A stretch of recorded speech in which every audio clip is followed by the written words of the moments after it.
Hey, what's up, Investopians? Ever wondered why some people making the exact same salary end up living totally different lives? Like one sipping mojitos on a beach, the other's still stressing about bills. It's crazy, right? In this video, we're diving deep into the habits, the mindset, and the sneaky decisions that separate the financially free from the forever broke. Spoiler alert, it's not just about how much you make. Let's get into it. Okay, picture this. Two people, boom, $75,000 a year. Exactly the same. 10, 20 years go by. One's financially independent, the other is stuck in place, not getting any further ahead. What gives? We all think more money, fewer problems, right? But here's the shocker. Your income is only part of the equation. We're conditioned to brag about how much we make, but the boring stuff, the smart financial habits, that's what builds true wealth. And I'll prove it to you. Look at this.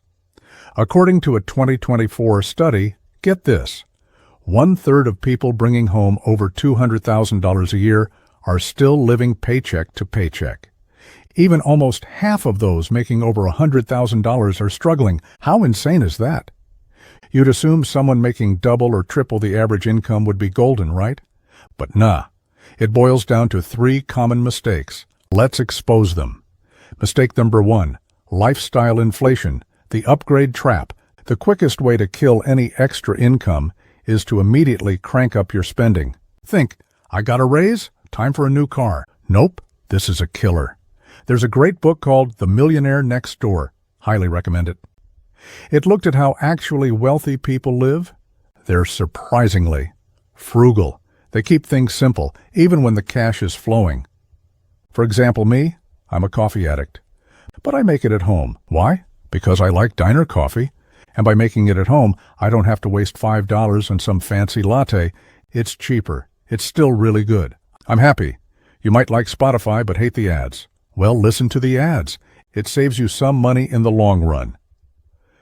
That book also found something else. It found a lot of doctors and lawyers who want to show off that they're a doctor or lawyer. So they get the fancy cars, big houses in fancy neighborhoods, and then they're in debt. It's all about appearances. Being rich and looking rich are 2 different things. Think of it this way. Growing your income is like playing offense in a game, but keeping your spending low is playing killer defense. They say in The Millionaire Next Door, paraphrasing, great offense and bad defense, that means you're not building wealth. You've got to have a strong defense, budgeting, planning, to win the game. Mistake number 2, drowning in debt. Credit cards, loans, they make it so easy to buy stuff you don't need. This is a major wealth zapper. Paying off car loans and credit card debt is like throwing money into a black hole. Imagine 2 friends, Graham and Humphrey. Both make $75,000 a year. Graham, unfortunately, racked up $5,000 in credit card debt with a crazy 20% interest rate. To pay it off in a year, he needs to throw $500 a month at it. Ouch! That's $500 less for investing, for travel, for building his future. Humphrey, on the other hand, kept his spending low and makes smart decisions. Let's talk about some common mistakes that can keep us from achieving financial freedom and the habits that can help us build wealth instead. First, let's look at the story of Paul and Graham. Paul has no debt, while Graham is stuck with credit card debt. Paul invests $500 a month into the S&P 500, earning 8% per year, while Graham is stuck paying off his debt. In just 1 year, Paul has saved $6,000, and with the power of compound interest, this amount could grow to over $60,000 in 30 years. On the other hand, debt can have a significant negative impact on our overall net worth, especially in the long run. One of the major milestones to aim for at all stages of your life is to have 0 debt, except perhaps a mortgage. Carrying a loan on a depreciating asset like a car can prevent your money from working for you. Another mistake is the lack of tracking, budgeting, and planning when it comes to our money. When we don't track our expenses, it's easy to overspend without fully understanding the repercussions. In fact, studies have shown that when we use credit cards, we're more likely to overspend and less likely to feel the pain of payment. This is because spending with a credit card is decoupled from immediate repercussions and can even activate a reward center in our brain. By tracking our expenses, we can have a clear understanding of where our money is going and make more intentional choices. Now let's talk about the habits that can help us build wealth. The first is investing early. When we start investing early, we can take advantage of the power of compounding. For example, if Graham and Paul both earn $75,000 a year, but Graham has $55,000 in credit card debt, they will be impacted very differently. By starting to invest early, we can build wealth over time, even if we don't have a high income. The second habit is to invest consistently. Even if we can't invest a lot of money at once, consistent investments over time can lead to significant growth. The third habit is to increase our income, whether it's through a side hustle, a promotion, or a career change. Increasing our income can help us reach our financial goals faster. By avoiding common mistakes and adopting these wealth-building habits, we can take control of our finances and build a brighter financial future. Graham thinks investing is too complicated, right? He never gets around to it. He hits 65, and guess what? He has nothing to show for it. On the other hand, let's say Paul invests $2,000 a year from age of 20 for a total of $24,000. This can grow to over $630,000. Crazy, right? It all comes down to the power of compounding. The earlier you start, the longer your money has to grow.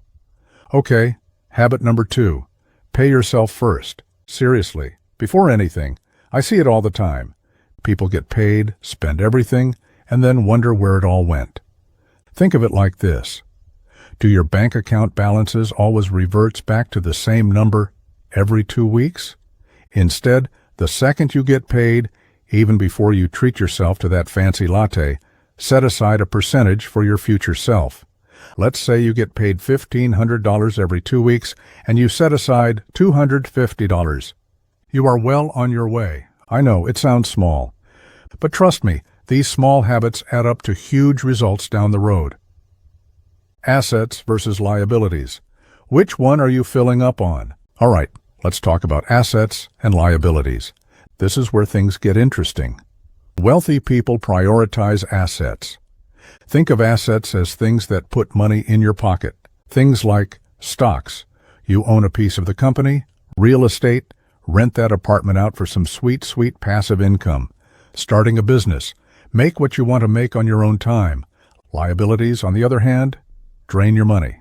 Think car payments, credit card debt. Like you buy a brand new car, and the second you drive it off the lot, it loses value. Plus, you're paying interest on the loan. No bueno. So let's say you have 2 people with the exact same salary.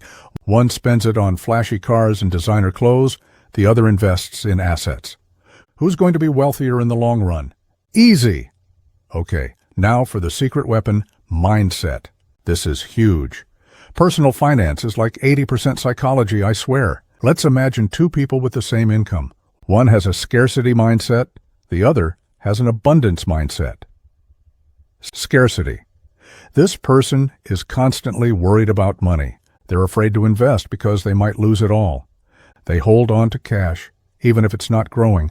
Some may even spend their money on unnecessary items to cope. Abundance. Here comes the winner. This person believes there's enough money to go around, and that more can always be made. They see money as a tool to grow wealth, and they invest in themselves, learning new skills. Think of this investment in themselves like attending a live seminar for $3,000, $5,000. The secret sauce. It's all about delayed gratification and a virtuous cycle. Think of it like this. Someone who's broke probably spends their entire paycheck the moment they receive it, so they never actually save or invest it. If you invest wisely, you'll realize that by sacrificing a little bit of instant gratification, you're planting the seeds for serious wealth later on. When you start seeing returns on those investments, boom!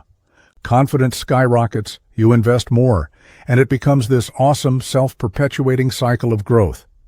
Ready to switch from broke to boss? Let's get into the practical steps. Make a plan. This is non-negotiable. You wouldn't build a skyscraper without blueprints, right? Same goes for your money. You can't just hope to get rich. A budget is your blueprint. Just knowing where your money is going every month is a game changer. I saw my spending on coffee go down 50% just from realizing how much money I was wasting. That's free money to invest. Crush your consumer debt like it owes you money.